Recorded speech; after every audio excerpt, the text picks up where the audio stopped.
জীবন, এই জীবন আসলে কি? এ হলো জন্ম থেকে মৃত্যু পর্যন্ত এই সময়। কিছু মানুষ এটা বলে থাকেন যে এই যে নিঃশ্বাস নিচ্ছি, এই হলো জীবন। আর প্রত্যেক ব্যক্তি, প্রত্যেক প্রাণী, তাদের নিঃশ্বাস নির্ধারিত থাকে, নির্দিষ্ট হয়ে থাকে। তাকে সেই নির্ধারিত নিঃশ্বাস নিতেই হয়, তারপর তিনি মৃত্যু লাভ করেন। কিন্তু এটা কি সত্যি? সত্যি কি মনুষ্য জীবন এই নিঃশ্বাসের উপর নির্ধারিত থাকে? এই নিঃশ্বাসের গণনাই কি মনুষ্য জীবনের অস্তিত্ব? কখনোই নয়।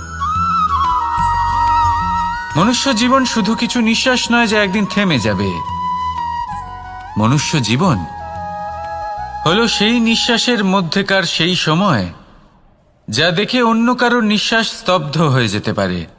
সেই মুহূর্ত যেখানে মানুষ আপনার মধ্যে সেই প্রেম দেখতে পারে, আপনার সাহস দেখতে পারে, আপনার শক্তি দেখতে পারে, আপনার চেষ্টা দেখতে পারে, আপনার পরিশ্রম দেখতে পারে, অন্যায় আর দুর্নীতির বিরুদ্ধে আপনার যুদ্ধ দেখতে পারে।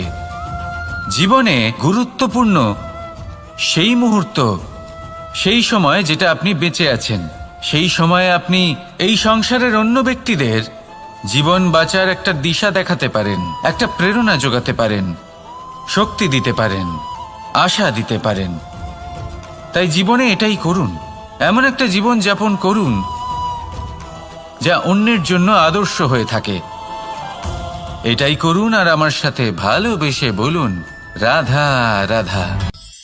আমরা সবাই নিজেকে স্বচ্ছ রাখতে চাই, শুদ্ধ রাখতে চাই, পবিত্র রাখতে চাই। আর দেখতে গেলে এটা হলো আমাদের কর্তব্যও বটে। এবার এটার জন্য আমরা কি না করি। যখনই আমরা সকালে উঠি তখন উঠেই আমরা দাঁত মাজি। দিনে যখনই আমরা সময় পাই কিছু সুগন্ধি খাদ্য খাবার চেষ্টা করি, যাতে আমাদের মুখ থেকে দুর্গন্ধ না আসে, বরং সুগন্ধ আসে। এই পা দুটো আমরা শুদ্ধ রাখার জন্য, পবিত্র রাখার জন্য যখনই আমরা বাড়ির বাইরে যাই পাদুকা পায়ে দিয়ে যাই, আর যখন ফিরে আসি আমরা জল দিয়ে পা ধুয়ে নিই। মনে রাখবেন, সেই ব্যক্তির মুখ হলো সব থেকে বেশি পবিত্র যে মুখ দিয়ে ঈশ্বরের নাম নেওয়া হয়, যার বাণী হলো অত্যন্ত শুভ, যা মানুষের পথ প্রদর্শন করে, যা মানুষকে শান্তি দেয়। যদি এই হৃদয়কে আপনি পবিত্র করতে চান, তাহলে মানবতাকে বুঝতে হবে, মানুষের দুঃখগুলিকে বুঝতে হবে, তবেই এই হৃদয় পবিত্র হবে। এই পা দুটো যদি আপনি পবিত্র করতে চান, তাহলে কোনো তীর্থস্থানে যান। ওখানে হয়তো আপনি জানেনও না যে কতজন সৎপুরুষ, কতজন মহাপুরুষ এসেছেন। তাদের চরণের ধুলো সেখানে পড়েছে, যা আপনার চরণ শুদ্ধ করে তুলতে পারে। যদি এই হাতগুলি আপনি পবিত্র করতে চান, তাহলে এই হাত দিয়ে শুভ কর্ম করুন, দান করতে শিখুন। আর যদি এই আত্মা আপনি পবিত্র করতে চান, একটাই বিকল্প আছে, প্রেম, শুদ্ধ নিঃস্বার্থ প্রেম। এই প্রেম বিতরণ করতে থাকুন। আপনি শুদ্ধ থাকবেন, পবিত্র থাকবেন। আসুন আমার সাথে ভালোবেসে বলুন, রাধা রাধা। কখনো এটা ভেবে দেখেছেন কোনো বিশেষ স্থানে বা বিশেষ পরিস্থিতিতে সবথেকে বেশি গুরুত্বপূর্ণ কি হতে পারে? যদি শরীরের কথা বলি, তাহলে সবথেকে বেশি গুরুত্বপূর্ণ হলো মস্তিষ্ক আর মন। যদি ব্যবসার কথা বলি, তাহলে সবথেকে গুরুত্বপূর্ণ হলো ধন। রাজ্যের বিষয়ে কথা বললে সবথেকে গুরুত্বপূর্ণ হলো রাজা। আর সমাজের কথা যদি বলি, তাহলে সবথেকে গুরুত্বপূর্ণ হলো আমাদের গুরু। এবার এই সব গুরুত্বপূর্ণ এই কারণ এদের হাতেই সব থাকে। দেখুন, হয় এরা আমাদের উত্থানের পথে নিয়ে যেতে পারে, অথবা আমাদের পতনের দিকে নিয়ে যেতে পারে। এবার যদি কোনো অসামান্য রাজা হন, যিনি কিনা সত্যবাদী, যিনি একজন ভালো রাজা, তাহলে তিনি সেই দেশকে, সেই রাজ্যকে বিকাশের পথে নিয়ে যাবেন, আর নয়তো অন্ধকারের পথে নিয়ে যাবেন। যদি এবার গুরুর কথা বলা হয়, তাহলে জেনে রাখুন, গুরু যদি শ্রেষ্ঠ হন, তাহলে সংস্কৃতির সর্বশ্রেষ্ঠ স্তরে উনি এই সমাজকে নিয়ে যাবেন।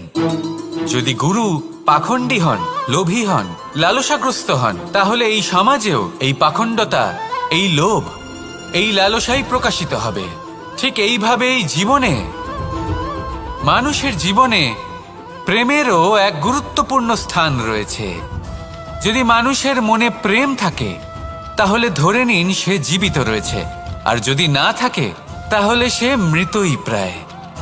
যদি রাধা কৃষ্ণের বিষয়ে কথা বলবো কৃষ্ণের জীবনে যদি রাধা থাকে তাহলেই কৃষ্ণ হলো কৃষ্ণ, আর যদি রাধা না থাকে তাহলে কৃষ্ণ হলো যে কোনো পশুরই সমান। আসলে পশু থেকে মানুষ হওয়ার এই যে যাত্রা, এর আধার হলো প্রেম। এই প্রেমকে মনে জাগ্রত করে রাখুন আর আমার সাথে ভালোবেসে বলুন, রাধা রাধা। প্রেম, এই প্রেম আসলে কি? বেশিরভাগ মানুষই বুঝতে পারেন না, কিন্তু এটাতে তাদের কোনো দোষ নেই, কারণ তাদের কাছে প্রয়োজনীয় জ্ঞানই নেই। এবার প্রেমের বিষয়ে আজ আমি একটা ছোট্ট কথা বলতে চাই। আপনি দেখবেন কিছু মানুষ যখন কাউকে ভালোবাসেন তখন তাদের মনে হয় সেই ব্যক্তির ওপর ওনার অধিকার রয়েছে। এবার সেই অধিকারের বোধে ফেঁসে গিয়ে নিজেই ক্রুদ্ধ হয়ে বসেন যে ও আমার কথা মনে করল না, ওর স্মৃতিতে আমার কোনো স্থান নেই, ও আমার সাথে কথাই বলতে ভুলে গেছে, ইত্যাদি ইত্যাদি অনেক কারণ হতে পারে। আমি আপনাকে একটা প্রশ্ন করি, এই যে স্মৃতিগুলি, এটাই কি ভালোবাসা? কখনোই নয়।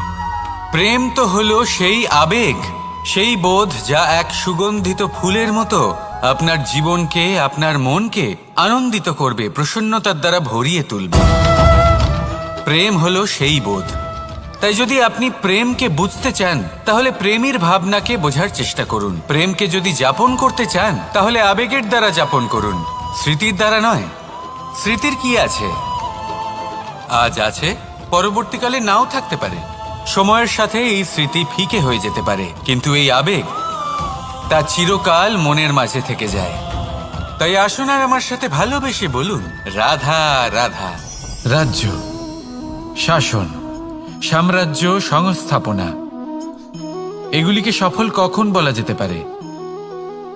কোনো বুদ্ধিজীবী বলেন তখন যখন চারিদিকে শান্তি থাকে, কারোর মনে কোনো প্রশ্ন থাকবে না, শঙ্কা থাকবে না। কিন্তু আমার মনে হয় এটা অনুচিত। কোনো রাজ্যের পক্ষে বা কোনো শাসনকালে সবথেকে বড় সংকট তখন আসে যখন সবথেকে বেশি যোগ্য ব্যক্তি বা সবথেকে বেশি বিদ্বান ব্যক্তিও শুধু মুখদর্শক হয়ে বসে থাকেন। মনে প্রশ্ন আসতে থাকে কিন্তু জিজ্ঞেস করেন না, শঙ্কা উৎপন্ন হয় কিন্তু ব্যক্ত করতে পারেন না। এটা খুবই অনুচিত।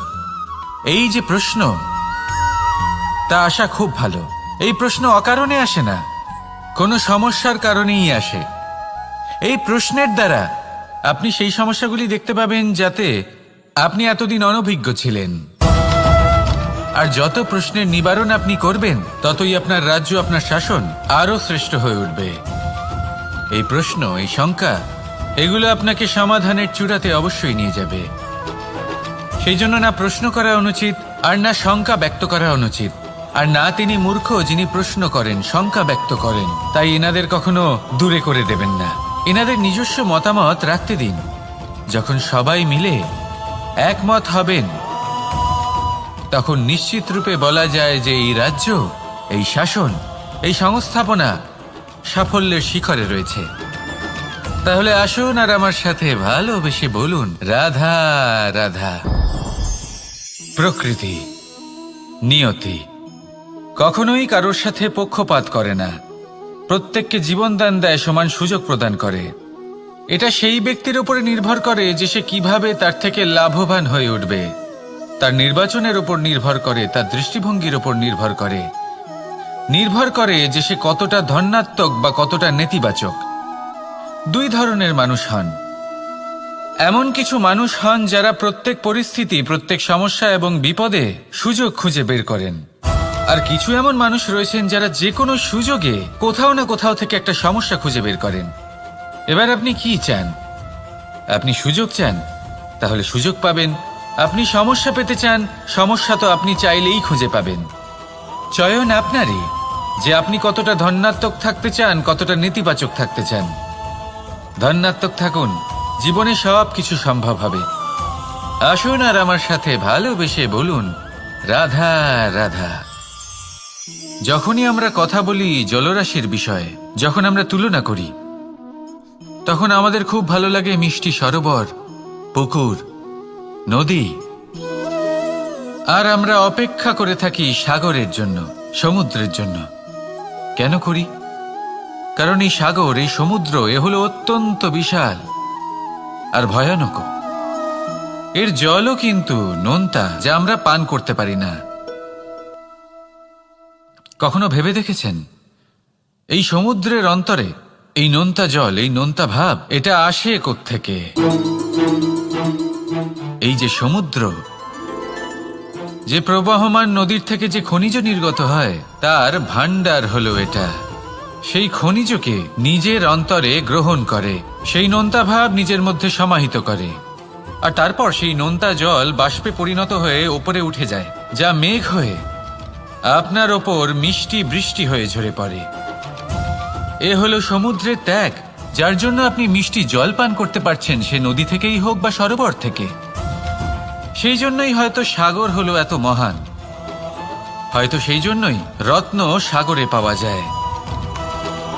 তাই মনে রাখবেন, ক্ষমতা তারই হয় যে ত্যাগ করতে জানে, কোনো বিষকে নিজের মধ্যে ধারণ করে নিতে জানে। তাহলে আপনিও এটাই করুন, এতটাই শক্তিশালী হয়ে উঠুন আর আমার সাথে ভালোবেসে বলুন রাধা রাধা।